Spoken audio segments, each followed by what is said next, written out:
Assalamualaikum warahmatullahi wabarakatuh. Halo sahabat cerita kehidupan. Apa kabar kalian semua? Syukur alhamdulillah kita bisa berjumpa lagi di channel ini. Salawat dan salam selalu tetap tercurah kepada junjungan kita, Nabi besar Muhammad SAW. Tidak lupa kami sampaikan salam sehat, salam sejahtera. Semoga kita semua tetap dalam lindungan Allah Subhanahu wa Ta'ala. Seperti biasa, kita akan berbagi kisah dari yang unik, menarik, sampai bikin nangis. Semoga bermanfaat.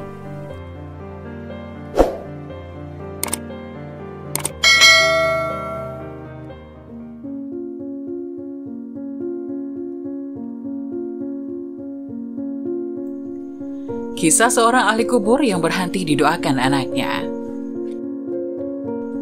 Syekh Zainuddin Al-Malaybari dalam Irsyad Al-Ibad halaman 33 mengisahkan ada seseorang laki-laki bermimpi melihat beberapa ahli kubur yang keluar dari kuburnya.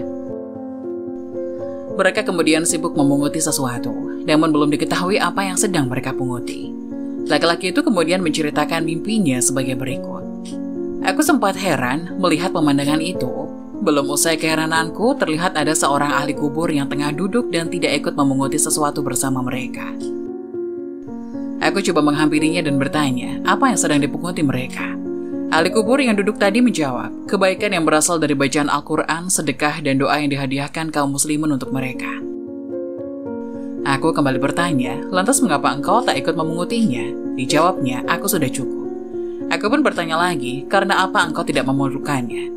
Dijawab oleh ahli kubur tersebut dengan hatam Al-Quran yang dilakukan dan dihadiahkan oleh anakku setiap hari.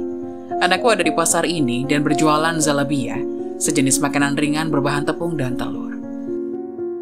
Keesokan paginya setelah terbangun, aku langsung pergi ke pasar yang disebutkan ahli kubur dalam mimpi semalam.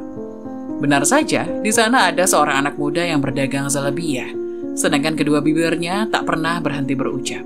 Aku pun menanyakan, mengapa engkau tak henti menggerakkan kedua bibirmu? Si anak muda menjawab, aku sedang membaca Al-Quran lalu menghadiahkannya kepada ayahku yang sudah di alam kubur. Beberapa waktu kemudian aku bermimpi melihat beberapa ahli kubur keluar lagi dari kuburnya, seperti pada mimpi sebelumnya. Namun yang membuatku heran kali ini adalah ahli kubur yang semula tak ikut memunguti sesuatu, kini turut memungutinya bersama ahli kubur yang lain.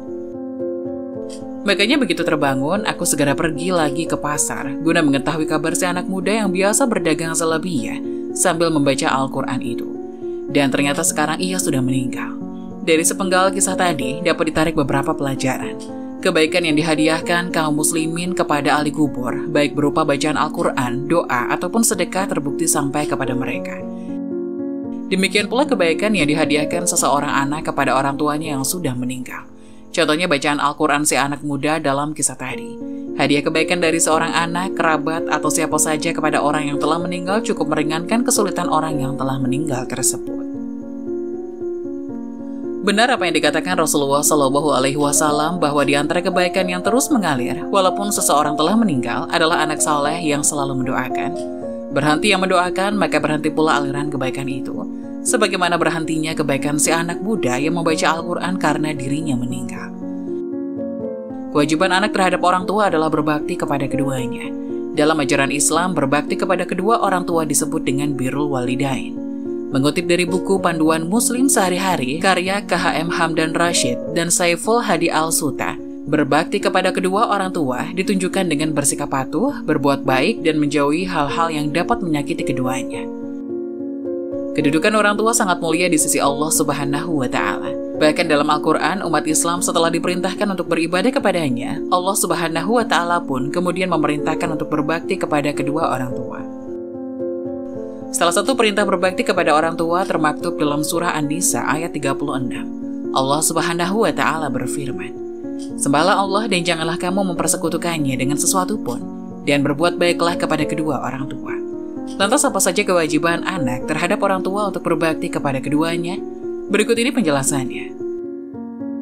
Dikutip dari buku Pendidikan Agama Islam, Akidah Akhlak karya Haji Thoyib Shah Saputra, ada beberapa kewajiban anak terhadap orang tua. Berikut diantaranya. 1. Menghormati dan memenuhi hak-hak kedua orang tua.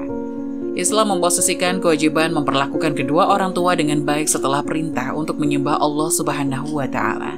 Hal ini menunjukkan bahwa memperlakukan kedua orang tua dengan baik, termasuk kewajiban memberi nafkah dan merawatnya di masa tua, menjadi kewajiban utama seorang anak terhadap keduanya. Dalam Al-Quran Surah Al-Isra ayat 23, Allah berfirman, "Dan Tuhanmu telah memerintahkan agar kamu jangan menyembah selain Dia dan hendaklah berbuat baik kepada ibu bapa. Jika salah seorang di antara keduanya atau kedua-duanya sampai berusia lanjut dalam pemeliharaanmu, maka sekali-kali janganlah engkau mengatakan kepada keduanya perkataan dan janganlah engkau membentak keduanya, dan ucapkanlah kepada keduanya perkataan yang baik." 2. Tidak berbuat durhaka kepada orang tua. Kewajiban anak kepada orang tua ditunjukkan dengan tidak berbuat durhaka kepada keduanya. Para ahli tafsir menerangkan kandungan surat Al-Isra ayat 23 sebagaimana disebutkan tadi, bahwasanya kata kepada orang tua merupakan bentuk ucapan durhaka dan Allah Subhanahu wa Ta'ala sangat melarangnya. Oleh sebab itu, seorang anak haruslah mengucapkan perkataan yang mulia kepada orang tua. Imam Abu Abdullah radhiyallahu anhu berkata, anak durhaka dapat melakukan kebajikan apapun yang dikehendakinya, tetapi tidak mungkin masuk surga. Ketiga, patuh kepada kedua orang tua dan mendoakannya. Seorang anak harus menunjukkan kepatuhannya kepada kedua orang tua dengan penuh kasih sayang. Selain itu, seorang anak memiliki kewajiban untuk mendoakan kedua orang tua agar keduanya dikasihi Allah Subhanahu wa Ta'ala, sebagaimana mereka mengasuhnya di waktu kecil. Allah Subhanahu wa Ta'ala berfirman dalam surat Al-Isra ayat 24, "Dan rendahkanlah dirimu terhadap keduanya dengan penuh kasih sayang dan ucapkanlah, wahai Tuhanku, sayangilah keduanya sebagaimana mereka berdua telah mendidik aku pada waktu kecil." 4. Berterima kasih kepada orang tua. Berterima kasih kepada orang tua diposisikan setelah perintah untuk bersyukur kepada Allah Subhanahu wa Ta'ala. Hal ini menunjukkan bahwa berterima kasih kepada orang tua turut menjadi kewajiban yang utama. Dalam Al-Quran Surah Luqman ayat 14, Allah berfirman, "Dan kami perintahkan kepada manusia agar berbuat baik kepada kedua orang tuanya. Ibunya telah mengandungnya dalam keadaan lemah yang bertambah-tambah dan menyapinya dalam usia 2 tahun. Bersyukurlah kepadaku dan kepada kedua orang tuamu, hanya kepadakulah kembalimu." 5. Bergaul dengan santun terhadap kedua orang tua. Allah Subhanahu wa Ta'ala telah memerintahkan kepada setiap muslim untuk memperlakukan kedua orang tuanya dengan baik dan bergaul dengan cara santun. Sekalipun kedua orang tua musyrik, perintah ini termaktub dalam surah Al-Ankabut ayat 8. Kami telah mewasiatkan kepada manusia agar berbuat kebaikan kepada kedua orang tuanya. Jika keduanya memaksamu untuk mempersekutukanku dengan sesuatu yang engkau tidak mempunyai ilmu tentang itu, janganlah engkau patuhi keduanya. Hanya kepadaku kamu kembali, lalu aku beritahukan kepadamu apa yang selama ini kamu kerjakan.